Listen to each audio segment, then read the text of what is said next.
అందరికీ నమస్కారం. ఐఎమ్ మోనికా రాజేంద్రన్. ఈరోజు నేను ప్రేమించొద్దు అనే ఒక sweet film made out of love, a lot of dedication, చాలా ప్రేమతో చేసిన ఫిలిం, చాలా డెడికేషన్తో చేసిన ఫిలిం. అట్లాంటి ఫిలిం ఒక కాస్ట్తో నేను ఈరోజు కూర్చొని ఉన్నాను. ఎందుకంటే ఈ ఫిలిం June 7th నాడు రిలీజ్ అవ్వబోతుంది in our nearest theatres.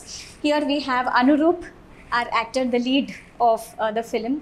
Yashwant Pendyala unnaru. He is also one of the actors of the film. Shonali, the actress of the film, and Neha.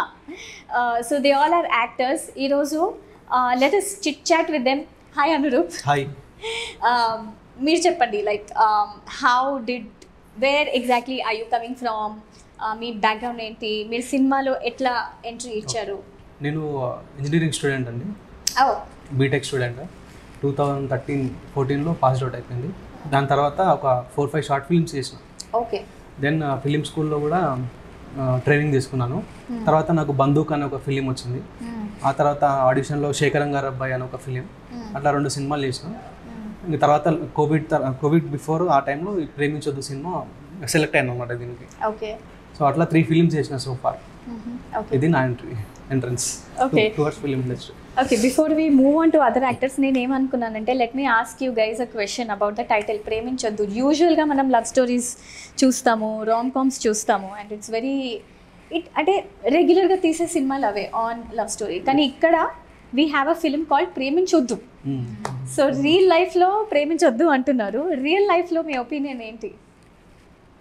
Real లైఫ్లో అంటే బేసికలీ దీని meaning ఏంటంటే ప్రేమించాలి, వద్దు అని అనట్లేదు. బట్ ఒక ఏజ్ ఉంటుంది, వెన్ వీఆర్ సెటిల్డ్, కెరియర్ మొత్తం సెట్ అయిపోయినాక, మన చదువులంతా పూర్తి అయినాక, when we have like lot of responsibilities and this responsibilities added one, so manage అయిపోతుంది. సో ప్రేమించాలి, బట్ ఒక సర్టన్ ఏజ్ తర్వాత, నాట్ బిలో ద లైక్ టీనేజ్లో ఉన్నప్పుడు చేయొద్దు. లైక్ వీఆర్ నాట్ సెటిల్డ్, అప్పుడు చేస్తే ఏం లాభం ఉండదు. సో అది లాస్ట్ లాంగ్ గా పోతుందా లేదో అంత ఐడియా ఉండదు. దేనికి గ్యారెంటీస్ ఉండదు. తెలిసి తెలియని వయసులో మనం ఎప్పుడైతే ప్రేమిస్తామో అది ప్రేమ కాదు, attraction. That's a very good point. Maturity ఎప్పుడైతే వస్తుందో అప్పుడు అది కంప్లీట్ లవ్ అన్నమాట. సో అది లవ్ కి అట్రాక్షన్ కి డిఫరెన్స్ తెలియనప్పుడు ఆ 16-17 ఎప్పుడైతే తెలిసి తెలియని వయసులో మనం దిగుతామో అది కరెక్ట్ ఏందో రాంగ్ ఏందో తెలియదు. యాక్చువల్లీ ఎమోషన్స్ కంట్రోల్ ఉండవు ఆ టైంలో. ఎమోషన్స్ కంట్రోల్ ఉండవు, దానివల్ల ఈ డిఫరెంట్ సీన్స్లోకి వెళ్ళిపోవాల్సి వస్తుంది. ఐ మీన్ ఆస్పెక్ట్స్కి వెళ్ళాల్సి వస్తుంది. సో దానివల్ల అనవసరమైన కాంప్లికేషన్స్ అవన్నీ. రెస్పాన్సిబిలిటీస్ తీసుకోము. ఏదో ఫ్రెండ్స్కి చూపించుకోవాలి, ఆహా నాకు గర్ల్ ఫ్రెండ్ ఉంది, నాకు బాయ్ ఫ్రెండ్ ఉంది, something like as Shonali mention infatuation. And I really like the title Preminchoddu. తెలిసి తెలియని వయసులో దాన్ని మనం చాలా హైలైట్ చేయాలి. తెలిసి తెలియని వయసులో మనకు తెలీదు మన వయసులో ఏం చేయాలి ఏం చేయకూడదు, మన పేరెంట్స్ గైడ్ చేస్తారు. సో తెలిసి తెలియని వయసులో ప్రేమించొద్దు, డెఫినెట్గా ప్రేమించొద్దు. No, definitely no. How did you feel? అంటే ఇప్పుడు ఇట్లాంటి ఒక స్టోరీ మనం మాట్లాడుతున్నప్పుడు it's a different thing, but when you're actually living the characters it's a totally different thing. ఆ క్యారెక్టర్స్కి మరి మీరు కనెక్ట్ చేశారా? ఇప్పుడు మనకి షూట్ ఎక్కడ ఒక స్లమ్లో అవుతుంది. ఓకే. ఇంకా నీకు మొత్తం ఏదైతే క్యారెక్టర్ ఇది లొకేషన్స్ కానీ ఇవన్నీ చూసుకుంటే రియల్ లైఫ్లో నాదేనేమో స్టోరీ, నేను ఇక్కడ ఉన్నానేమో నాకు ఇట్లా అవుతుందేమో అన్నట్టు ఆ లొకేషన్ అట్లా క్రియేట్ చేయడం. రియల్ కి పెద్ద తేడా లేకుండా ఇట్ వాస్ వెరీ నార్మల్. ఆ సీన్ కూడా అంతే న్యాచురల్ గా ఉంటాయి. నేను సెట్స్కి వెళ్ళినప్పుడు కూడా వీళ్ళు క్యారెక్టర్స్ పేరుతోనే పిలిచేవారు అనమాట. అదే కమల్ అంటే కమల్, సూర్య అంటే సూర్య, లాలస అంటే లాలస, ఇట్లా క్యారెక్టర్స్ పేరుతో పిలిచేవాళ్ళు. సో ఇట్స్ ఈజీ, అంటే ఈ క్యారెక్టర్స్ ఉన్నారు వాళ్ళతో మాట్లాడుతున్న ఫీల్ ఉంటుంది. బయట క్యారెక్టర్కి సినిమాలో ఉండే క్యారెక్టర్కి డిఫరెన్స్ మనకు క్లియర్గా అర్థమవుతూ ఉంటుంది. సో మనం ఎనాక్ట్ చేయడానికి కూడా చాలా ఈజీగా అవుతుంది అనమాట. సో ఎప్పుడైతే మనం అలా క్యారెక్టర్స్లో ఇన్వాల్వ్ అయ్యి సెట్లో ఉన్నాము, అదే బేసికలీ అందరూ చాలా డీప్ గా కనెక్టెడ్ అయినారు ఈ స్టోరీతో. సో అది యూజువల్లీ వచ్చేసింది అట్లా. ఒక 1 వీక్, ఒక 5 to 6 days కొంచెం టైం పట్టింది. ఒక 1 week వర్కింగ్ డేస్ తర్వాత అలవాటు అయిపోయింది. ఇంకా అంటే ఓకే, వర్క్షాప్ లో ఒక 2-3 times రిహర్సల్స్ అండ్ ఆల్ అయినాయి. ఆ తర్వాత ఇక సెట్స్ లో వెళ్ళిపోయినాక ఇక అందరు నార్మల్ అయిపోయినారు. సో ఇట్ వాస్ లైక్ నిజంగానే అది అవుతుంది, లైవ్ గా చేస్తున్నారు. సో అట్లా స్క్రిప్టెడ్ అట్లా ఏం లేకుండే, ఇట్ వాస్ వెరీ ఒరిజినల్. మీరు ఇందాక అన్నారు కదా మన ఆల్రెడీ ఆ ఫేజ్తో వెళ్ళి వచ్చిన వాళ్ళు అందరం కొంతమంది ఒప్పుకుంటారు, కొంతమంది ఒప్పుకోరు. సో ఆ ఫేజ్ నుంచి వీళ్ళందరూ నేను అందరం వెళ్ళి వచ్చిన వాళ్ళమే. సో అలా కనెక్ట్ ఈజీ అయిపోయింది. ఇంకా రియలిస్టిక్గా కూడా మన స్టోరీతో, వాళ్ళ స్టోరీతో, డైరెక్టర్ స్టోరీతో అందరితో కనెక్ట్ అయిపోయింది. ఇంకా ఈ స్టోరీ అయినప్పుడు నేను కూడా అదే ఏజ్ లో ఉండే, సో నేను ఇంకా కనెక్ట్ అయిపోయినా. ఏజ్ గ్రూప్ వల్ల కూడా I think you kind of connected very easily. ఎక్కువ కనెక్ట్ అయిపోయినా. అరే ఇది కూడా లైక్ నేను చూస్తుంటా కదా ఫ్రెండ్స్ అండ్ మీరు ఫ్రెష్ అవుట్ ఆఫ్ కాలేజ్ కదా? అవుట్ ఆఫ్ కాలేజ్ అప్పుడు ఫ్రెష్ అప్పుడు కరెక్ట్ కాలేజ్ స్టడీస్ అయిపోయిన తర్వాత. And what were you doing to her in the teaser? You need to wait till June 7th. June 7th వరకు wait చేస్తే తెలుస్తుంది. Top secret అప్పటి వరకు. You tell me Yashwant, let's talk to you. Me entry ఎట్లా అయింది సినిమాలో? One of my friend introduce to Shirin bro, Shirin గారిని introduce చేశారు. అండ్ అప్పటికి ప్రీవియస్గా షార్ట్ ఫిల్మ్స్ అది చేశాను అనమాట. అవి చూసి ఓకే ఈ క్యారెక్టర్కి అయితే సెట్ అవుతారని చెప్పి పిలిచారు. వెళ్ళి చేస్తుండేవాడిని. అలాగా కొంచెం బాగా మింగిల్ అయిపోయాం కదా, సో ఫ్రీ ఫ్లోతో రియలిస్టిక్ అయిపోయింది. ఆయన కూడా చాలా ఫ్రీగా ఉండేవారు అనమాట. ఏ సూర్య ఎలా చేయి, అలా చేయి, ఇలా చేయి, అలా చాలా ఈజ్తో చేపించేవారు అనమాట.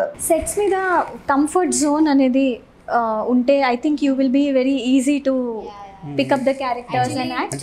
అంతేనా? టైంలో మా డైరెక్టర్ కి చాలా థ్యాంక్ఫుల్ మేము, ఎందుకంటే ఆ వైబ్ క్రియేట్ చేశారు. అందరూ కామ్ గా ఉండి మెల్లగా చేయండి, ఏం తొందర లేదు అట్లా. ఈ was very calm. So we're like relaxed. చలో పోయి మాకు స్ట్రెస్ లేదు, మేము మంచిగా చేయొచ్చు, సుకూన్స్ చేయొచ్చు, టైం తీసుకొని చేయొచ్చు. ఒక టేక్ 2 టేక్ తీసుకోండి. ఈ was like very calm person. So it helped us a lot. Picnic పోయినట్టు పోతుండే. ఇంకా పిక్నిక్ పోతారు కదా డబ్బాలు అట్లా రోజు ఏం అవ్వలేదు. నార్మల్ గా క్యాజువల్ గా పోయినాం, షూట్ చేసుకున్నాం, ఆరామ్సే ప్యాకప్ అయింది, వచ్చేసినాం. అట్లా ఉండే చాలా ఎంజాయ్ చేసాం. సో ఫర్ విమెన్ యాక్ట్రెసెస్కి యూజువల్లీ కాంప్లిమెంట్స్ బ్యూటీ మీద వస్తుంటాయి. And you are very famous for your smile. You have a very pretty smile. నీకు ఎవరైనా చెప్పారా? చెప్తారు, స్పెషల్లీ మా డైరెక్టర్ చాలా ప్రేస్ చేస్తారు నా స్మైల్ బాగుంటుందని. సో ఏంటంటే ఈ మూవీ చాలా లైక్ న్యాచురల్ గా ఉంది కదా, సో అందరికి డీగ్లామరే చేసాము. లైక్ ఎక్కువ మేకప్ అండ్ ఆల్ కి మేము ఎక్కువ ఇది చేయలేదు. సో అందరూ న్యాచురల్ గా కనిపించాలి. లైక్ ఇది ఏమంటారు, కాలేజ్లో బేసికల్లీ మనం ఎట్లా మేకప్ వేసి అయితే కాలేజ్కి వెళ్ళాము, న్యాచురల్ గా వెళ్తాం. సో అట్లానే న్యాచురల్ గా పోయినాం. And it look beautiful also. I think natural is glamorous ఎవరికైనా, అంతే కదా?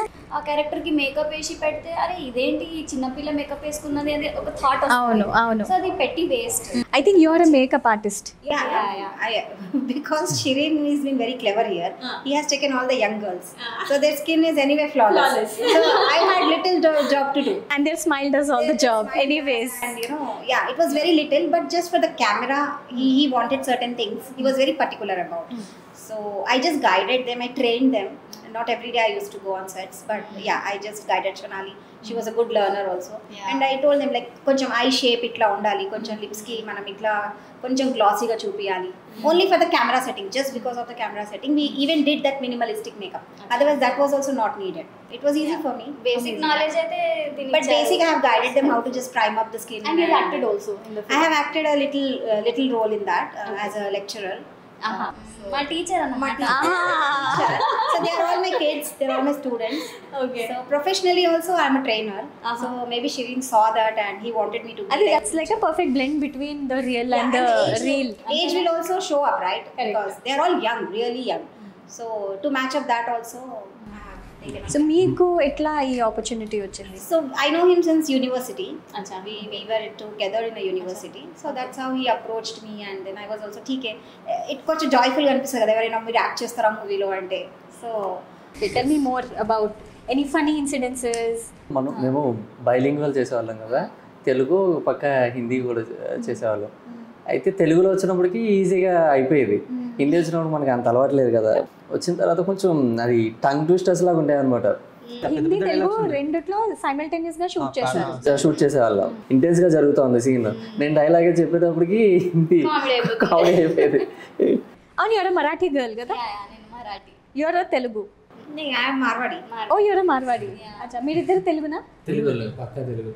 ఇంకొకటి మనం ఇప్పుడు తెలుగు హిందీ మనం స్ట్రైట్ చేసినాం, కానీ ఇక్కడ హైలైట్ ఏంటంటే మిగతా లాంగ్వేజెస్ ఉన్నాయి కదా, ఇప్పుడు వాళ్ళు చూసి మనకి ఏం కాంప్లిమెంట్ ఇస్తున్నారంటే ఇది డైరెక్ట్ స్ట్రైట్ ఉన్నది, ఎక్కడ కూడా ఇది డబ్ చేసినట్టు లేదు అని అది చాలా కాంప్లిమెంట్ ఇచ్చినారు. సో డబ్బింగ్ మీరు హిందీ అండ్ తెలుగు మీరే చేశారా? నేను తెలుగు చేస్తాను. నేను తెలుగు చేశాను. మీరు హిందీ నేనే చేశాను. అన్ని చేశారు. సో డబ్బింగ్, సో డబ్బింగ్ అనేది it's part of the actors profession, అంతే కదా? అంటే మీరు చేయాల్సిందే. యాక్చువల్లీ మనం ఎంత యాక్ట్ చేసినా కూడా మన వాయిస్ త్రూనే ఎక్కువ ఎమోషన్ అనేది ఎమోట్ చేయాలి. వాయిస్తోనే. సో మనం డబ్బింగ్ చెప్పుకోకపోతే మన ఎమోషన్ అనేది కరెక్ట్గా డెలివరీ అవ్వదు. ఈవెన్ స్క్రీన్ లో కూడా మనం యాక్ట్ చేసినాం, సో మన వాయిసే ఉంటే అది ఇంకా మంచి కనెక్ట్ అవుతుంది. మేము యాక్ట్ చేసాం కదా, మాకు సాటిస్ఫాక్షన్ ఉండదు. అరే మేము చేసాం కదా, నా వాయిస్ కాదు ఇది. అది డిఫరెన్సెస్ వచ్చేస్తాయి. ట్రై చేసాము అన్ని మేమే చేయాలి కానీ. ఎనీ యాక్టింగ్ టిప్స్ ఇస్తారా మీరు? మేము టిప్స్ ఇచ్చేంత పెద్ద ఇప్పుడిప్పుడే వస్తున్నాము. ఇంకా చాలా మంది ఉన్నారు, స్టార్ట్ చేయని మంది ఉన్నారు. సో షార్ట్ ఫిలిం చేయండి. షార్ట్ ఫిలిం చేస్తే ఫస్ట్ నేనేమంటా అంటే కెమెరా ఫియర్ వెళ్ళిపోవాలి. కెమెరా ఫియర్ వెళ్ళిందంటే automatically we can do it naturally. ఇప్పుడు డిజిటల్ అయింది కదా, ఇప్పుడు చాలా ఈజీ ఉన్నాయి ఛాన్సెస్ రావడానికి. ఓటీటీస్ కానీ యూట్యూబ్ కానీ, ఇంతకుముందుకి ఇవేం లేనప్పుడు డిఫికల్ట్ ఉండే. ఇప్పుడు ప్లాట్ఫామ్స్, నెంబర్ ఆఫ్ ప్లాట్ఫామ్స్ ఉన్నాయి కాబట్టి షార్ట్ ఫిల్మ్ చేసుకొని కొంచెం యాక్టింగ్ స్కిల్స్ అవన్నీ ఆపర్చునిటీస్ కూడా ఎక్కువనే ఉన్నాయి. ఐ థింక్ ఓటీటీ వచ్చిన తర్వాత యూట్యూబ్ క్లాసెస్ కూడా ఉన్నాయి. యూట్యూబ్ లో కూడా క్లాసెస్ చెప్తారు. సో ఇప్పుడు మీ what are your future projects then? Future ఒక వెబ్ సిరీస్ ఉంది, ఓకే, అది నెక్స్ట్ రెడీ ఉంది. నెక్స్ట్ నేను నిహారిక కొందల ప్రొడక్షన్లో కమిటీ గుర్రాలు అని లీడ్ యాక్టర్గా చేస్తున్నా, వన్ ఆఫ్ ద లీడ్ యాక్టర్గా. అది సూన్ గోయింగ్ టు రిలీజ్. కొన్ని సాంగ్స్ కూడా రిలీజ్ అయ్యాయి. Sonali, you tell me, me background ఏంటి? మీరు ఎట్లా ఫిల్మ్స్కి వచ్చారు అండ్ ఎందుకు వచ్చారు? మీ స్మైల్ బాగుందని వచ్చారా లేక what is the reason? Actually ఏమైందంటే నేను మరాఠీ అమ్మాయి. అప్పట్లో నాకు తెలుగు అంతా లైక్ అంత పర్ఫెక్షన్ లేకుండే. సో నేను కాలేజ్లో ఉన్నప్పుడు ఒక టీమ్ అప్రోచ్ అయ్యారు, లైక్ షార్ట్ ఫిలిం ఉంది చేస్తారా అంటే ఓకే నేను చేస్తాను, బట్ నా తెలుగు కొంచెం ప్రాబ్లం ఉంది అని చెప్పాను. సో పర్లేదు మీకు డబ్బింగ్లో చేసేస్తాం కానీ మీరు యాక్ట్ చేయండి అని అన్నారు.